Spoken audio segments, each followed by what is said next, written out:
Hello everyone, मैं हूं Shoaib Ali and आप सभी का स्वागत है मेरे YouTube channel sail with Ali पे। तो चलिए आज हम लोग बात करेंगे एक ऐसी कंपनी के बारे में जो कि अभी सबसे ज्यादा चर्चे में है।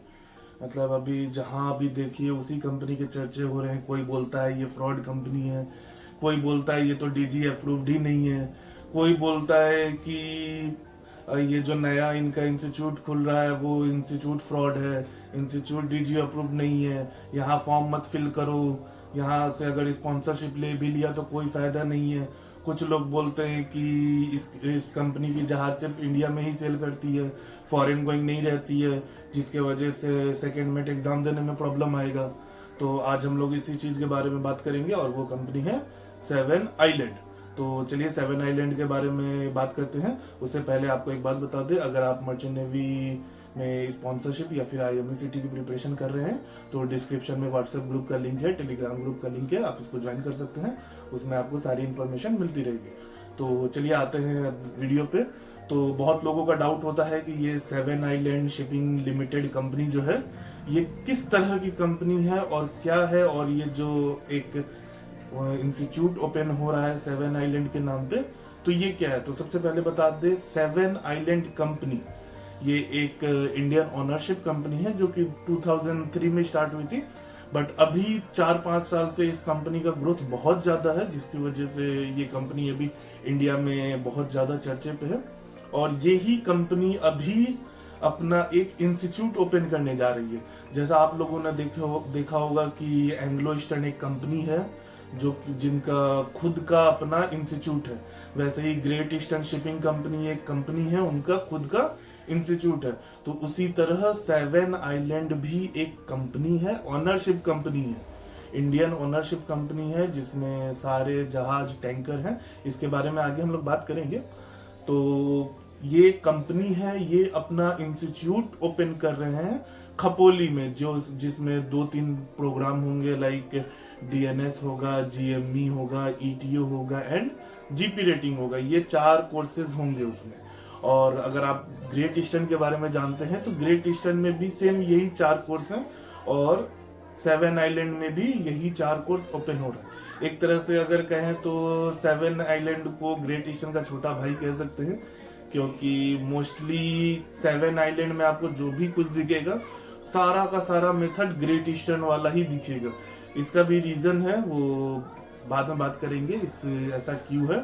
अब चलिए आ जाते हैं कंपनी कैसी है सेवन आइलैंड। बहुत लोगों का डाउट होता है, जो कि कुछ बोलते हैं डीजी अप्रूव नहीं है, कुछ बोलते हैं कि इस कंपनी में सेल करके कोई फायदा नहीं है। तो अगर आप सेवन आइलैंड के जहाज देखे होंगे तो उसमें बड़े बड़े वर्ड्स में लिखा होता है, अल्फाबेट में लिखा होता है SISL। इसका मतलब है सेवन आइलैंड शिपिंग लिमिटेड। अब कंपनी के बारे में बात करें तो इस कंपनी के पास 22 जहाज है, जिसमें से कुछ गैस टैंकर्स भी हैं, शायद 3 गैस टैंकर हैं, बाकी सब टैंकर्स हैं। अगर किसी कंपनी के पास गैस टैंकर है, कोई कंपनी अगर गैस टैंकर ओन कर रही है, मतलब वो ऐसी वैसी कंपनी नहीं है।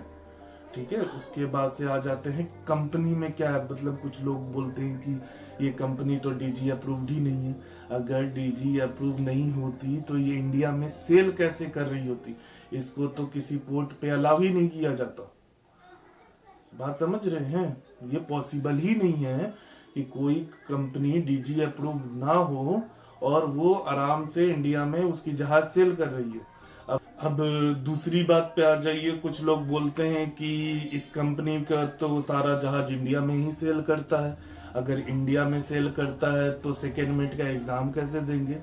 तो उन सभी लोगों के लिए जो ये गलत अफवाह उड़ाते हैं, उनके लिए एक बात बता दे, गलत अफवाह उड़ाने वाले नहीं, कुछ लोग हैं जिनको पता भी नहीं है एक्चुअल फैक्ट। तो उनको बता दे, मेरा एक फ्रेंड था जो कि जब हम सेकेंड मेट का प्रिपरेशन कर रहे थे तब मेरा एक फ्रेंड था जिसने अपना कैडेटशिप सेवन आइलैंड से किया था, और वो सेकेंड मेट का एग्जाम दे रहा था foreign going, second mate of a foreign going ship.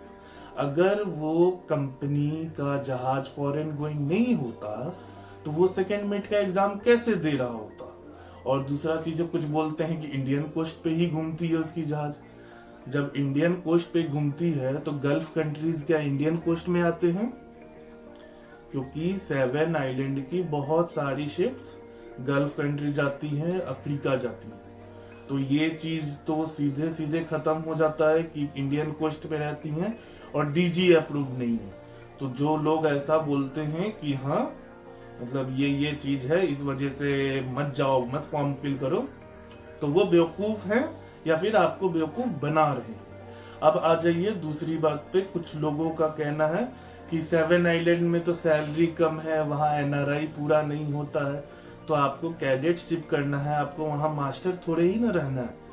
Simple सी बात है, आप जाइए अपना कैडेटशिप कीजिए अच्छे से। कैडेटशिप में क्या है, अभी आपको मर्चेंट नेवी में आना है, तो मर्चेंट नेवी के लिए जो आपको अच्छी कंपनी दिखे, रिप्यूटेड कंपनी दिखे, आप मिले स्पॉन्सरशिप, बस स्पॉन्सरशिप मिलना चाहिए, चाहे वो किसी भी कंपनी का हो, रिप्यूटेड कंपनी होना चाहिए। पेड स्पॉन्सरशिप नहीं होना चाहिए, उसमें आप स्पॉन्सरशिप लीजिए, फिर आप अच्छे से इस फील्ड में आ जाइए, फिर आराम से सेल कीजिए, अपना कैडेटशिप कंप्लीट कीजिए, सेकेंड मेट क्लियर कीजिए। अगर आपके पास नॉलेज रहेगी तो अच्छी अच्छी कंपनी आपको ले लेगी। जैसे मेरा वही फ्रेंड 7 आइलैंड से कैडेटशिप किया, सेकेंड मेट क्लियर किया, अभी वो वॉल्यूम कंपनी में सेल कर रहा है। तो ऐसा कुछ नहीं है कि सेकेंड मेट के बाद आपको कोई कंपनी नहीं लगी, अभी बहुत वैकेंसी है और आगे भी रहेगी, क्योंकि ऑफिसर्स का डिमांड कभी कम नहीं होता। अगर आपके पास नॉलेज है तो आप किसी भी कंपनी में जा सकते हैं। अब आ जाइए कुछ और बात कर ले अपने इंस्टीट्यूट की, कि इंस्टीट्यूट में क्या होगा, कैसा होगा। तो इंस्टीट्यूट जो अभी सबसे पहली बात तो डीएनएस इंस्टीट्यूट पे डिपेंड ही नहीं करता। आपको बस 1 साल वहां निकालना है, 1 साल पढ़ के डीएनएस अपना कंप्लीट कीजिए, उसके बाद से सब कुछ मैटर करेगा आपका शिप पे। शिप पे 18 महीने का ट्रेनिंग कीजिए, फिर सब कुछ आपका डिपेंड हो जाएगा सेकेंड मेट पे। सेकेंड मेट करके चले जाइए जहां मन कर। तो सबसे अच्छा चीज है, अभी अगर आप चाह रहे हैं 7 आइलैंड का फॉर्म भरना तो भर दीजिए, आपका सिलेक्शन हो जाता है। अगर और भी कंपनीज का हो जाता है अच्छी अच्छी कंपनीज में तो आप चले जाइए, बट 7 आइलैंड को आप ये कह के नहीं छोड़िए कि कोई काम की कंपनी नहीं है। 7 आइलैंड अच्छी कंपनी है, हमारे लिए तो बहुत अच्छी कंपनी है, और उनके लिए और भी अच्छी कंपनी है जिनका पीसीएम परसेंटेज कम है।